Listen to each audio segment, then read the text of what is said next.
पाकिस्तान में एक ऊंट का वाकया हुआ था कि किसी वडेरे ने जो है ना जानवर की ऊंट की टांग काट दी। हम इस भाई की टांग के लिए क्यों ना मदद करें, इस भाई को क्यों ना लगाएं। ये इंसान है, जानवर नहीं है। ਈਟੋਂ ਵਾਲਾ ਪੱਠਾ ਜੀ ਉਹ ਮਸ਼ੀਨ ਸੀ ਉਹਦੇ ਵਿੱਚ ਲੱਤ ਆ ਗਈ, ਪੈਰ ਸੀ ਕਿਹੜਾ ਥੱਲੋਂ ਲੈ ਗਿਆ ਬਿਲਕੁਲ ਹੀ। ਉਹ ਥੋੜੀ ਜਿਹੀ ਲੱਤ ਬਚੀ ਸੀ, ਬਕਾਇਆ ਡਾਕਟਰੋਂ ਨੇ ਕੱਢ ਦਿੱਤੀ। ਡਾਕਟਰੋਂ ਨੇ ਕਾਟ ਦੀ ਥੀ। ਹਾਂ, ਬਕਾਇਆ ਡਾਕਟਰੋਂ ਨੇ ਕੱਢ ਦਿੱਤੀ। ਇੱਕ ਲੱਤ ਨਾਲ ਕੀ ਕੰਮ ਕਰੇਗਾ ਲੋ। ਸਰ ਕੋਈ ਵੀ ਮਿਲ ਜਾਵੇ ਜੋ ਰੇੜੀ ਦੇ ਖਲੋਣ ਵਾਲਾ ਜਾਂ ਕੋਈ ਗਨ ਮੈਨੀ ਦਾ ਹੁੰਦਾ ਹੈ ਜਾਂ ਕੋਈ ਪਿੰਨਾਂ ਦਾ ਗ੍ਰਾਈਂਡਰ ਦਾ ਫੈਕਟਰੀ 'ਚ ਮੈਂ ਕਰ ਲਾਂਗਾ ਸਰ। टांग वास्ते कोई मदद दी अपील नहीं करना चाह रहे हैं कि तेरे वास्ते कोई मदद करे, तेरी लत लवा सके। ਉਹ ਤਾਂ ਭਰਾ ਦੀ ਨੇਕੀ ਕਿਸੇ ਦੀ ਹੈ, ਉਹ ਅੱਲਾ ਦਾ ਬੰਦਾ ਹੋਵੇਗਾ ਜਿਹੜਾ ਮੇਰੀ ਟਾਂਗ ਲਵਾਵੇਗਾ। ਇਹਦੇ ਤੇ ਕਿੰਨਾ ਖਰਚਾ ਆਏਗਾ? ਬਾਈ ਉਹ 35-40 ਹਜ਼ਾਰ ਜਾਂ 50 ਹਜ਼ਾਰ ਬਸ।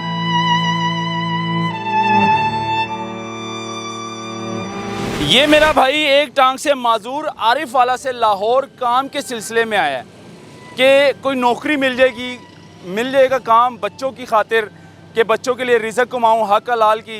भीख नहीं मांगता, हाथ नहीं फैलाता, बहुत बड़ी बात है। हम लोगों ने जानवर की टांग के लिए तो बड़ी बड़ी वीडियो वायरल कर दी, और जानवर की टांग के लिए यानी कि पाकिस्तान में एक ऊँट का वाकया हुआ था कि किसी वडेरे ने जो है ना जानवर की ऊँट की टांग काट दी। तो उसके लिए यकीन माने इंडिया से इतनी इमदाद हुई, और जो हमारा पड़ोसी मुल्क है इंडिया, वहाँ से टांग आई जानवर को लगाने के लिए। लेकिन हम इस भाई की टांग के लिए क्यों ना मदद करें, इस भाई को क्यों ना लगाएं। ये इंसान है, जानवर नहीं है।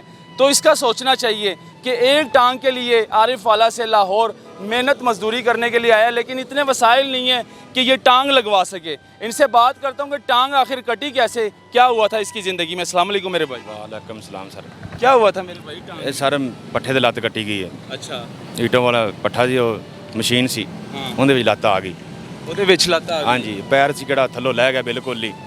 ਉਹ ਥੋੜੀ ਜਿਹੀ ਲੱਤ ਬਚੀ ਸੀ, ਬਕਾਇਆ ਡਾਕਟਰੋਂ ਨੇ ਕੱਢ ਦਿੱਤੀ। डॉक्टरों ने काट दी थी। हाँ, बकाया डॉक्टरों ने काट दी। तो जो पट्ठे का जो मालिक था, जो तुम्हें दिहाड़ी देता था या महीने की ਉਹ तनख्वाह? ਠੇਕੇ ਤੇ ਕੰਮ ਕਰਦੇ ਸੀ। ठेके दे काम। हाँ जी। कितने पैसे मिलते सी? ਉਹ ਇੱਟ ਦਾ ਰੇਟ ਸੀ ਅੱਛਾ। ਕੋਈ 2-3 ਰੁਪਏ ਅੱਛਾ। ਇੱਟ ਦਾ ਰੇਟ ਸੀ। ਅੱਛਾ, ਤੇ 2-3 ਰੁਪਏ ਇੱਟ ਦਾ ਰੇਟ ਸੀ, ਤੇ ਉਹਨੇ ਕੋਈ ਮਦਦ ਨਹੀਂ ਕੀਤੀ ਮਾਲਕ ਨੇ ਤੇਰੇ? ਬਸ 2-4 ਦਿਨ ਪਹਿਲੇ ਚਾਹ ਕੇ ਭੱਜਿਆ ਫਿਰਿਆ ਤੇ ਹਟ ਕੇ ਅਸੀਂ ਦਵਾਈਆਂ ਲੈਣ ਗਏ ਆ ਤੇ ਆਂਦਾ ਮੈਂ ਦਵਾਈਆਂ ਲੈ ਕੇ ਆਣਾ।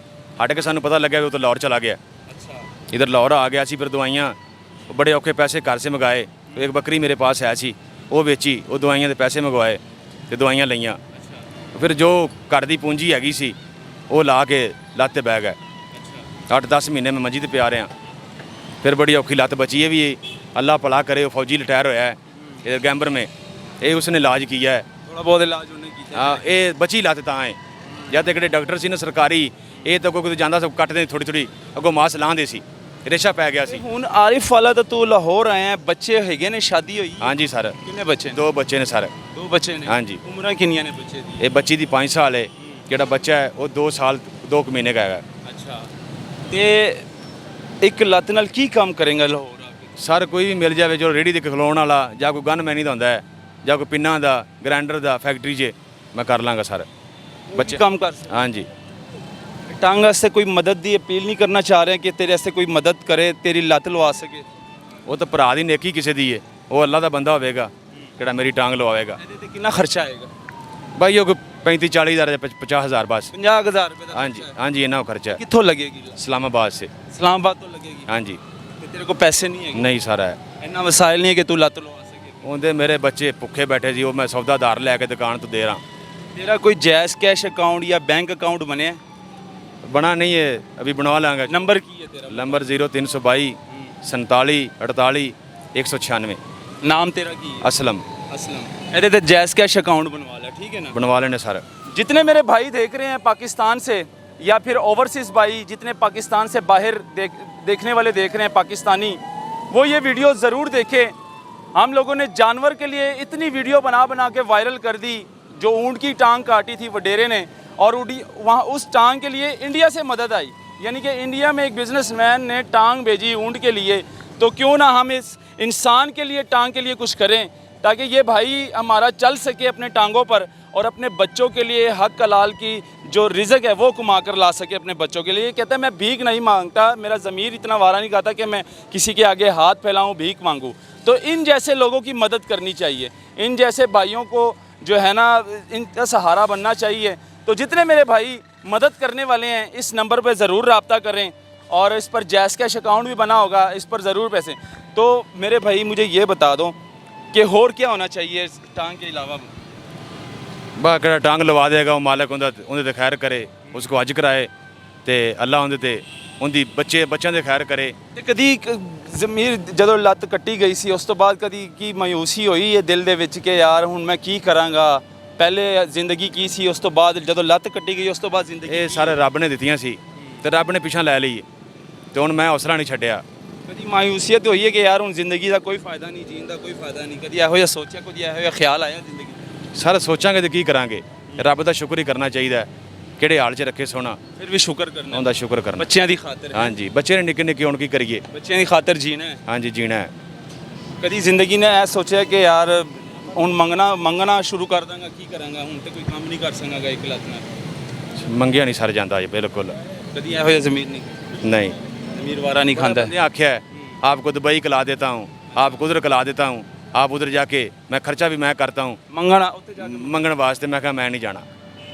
लो जी, बहुत लोगों ने कहा है कि हम अपने खर्चे पे आपको दुबई भेज देते हैं, वहाँ पर जाके आप मांगो और जितना खर्चा आएगा वो आप हमें भी दें और ख़ुद भी रखें। इस तरह के लोग मिलेंगे आपको, लेकिन ये नहीं कहेंगे कि यार इसकी लात लगवा लें, टांग सही कर दें ताकि ये अपनी बच्चों के लिए मेहनत मजदूरी करे, अपने बच्चों के लिए जो है ना रिज़्क हलाल कमा कर दे।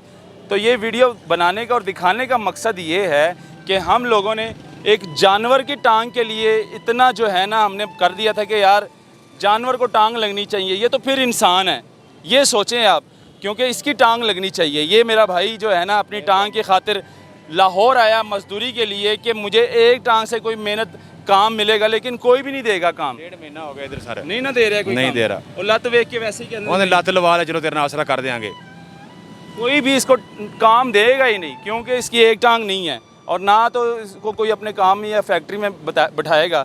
तो ये दिखाना इसलिए ज़रूरी था कि आप लोग इसकी मदद करें, इस वीडियो को इतना शेयर करें कि ये वीडियो दोबारा इंडिया तक पहुँचे, हमारे पड़ोसी मुल्क या दुबई जितने भी हमारे पाकिस्तानी भाई हैं उन तक पहुँचे और इस भाई की हेल्प हो। और इसने अपना नंबर भी इस वीडियो में बता दिया, उस नंबर पे भाई के साथ रब्ता करें, ख़ुद रब्ता करें डायरेक्ट। मेरे साथ आपने रब्ता नहीं करना, इस भाई के साथ आपने रब्ता करना है। मुझे पवे ना दे, मुझे जो खर्चा होगा उधर सलाम तो टांग पर खर्चा आएगा, आप ये भाई कह रहे हैं कि टांग पे जितना खर्चा आएगा वो करवा दें, पैसे ना दें, मुझे पैसे चाहिए नहीं। उनका भी पैसे ठगी मारे हुए, पैसे ले के फिर अगे नहीं इंज नहीं। आप इनके साथ चलें, जितने पाकिस्तानी भाई ये वीडियो देख रहे हैं, आप टांग लगवाना चाहते हैं, मदद करना चाहते हैं तो ये मदद लाजमी करें, क्योंकि इसका अजर आप लोगों को ज़रूर मिलेगा, अल्लाह ताला देता है। आप उन जैसे लोगों की मदद करते हैं जो प्रोफेशनल होते हैं, जो भीख मांगते हैं लेकिन वो प्रोफेशनल होते हैं, इन जैसे लोगों की मदद करनी चाहिए। अल्लाह हाफिज़।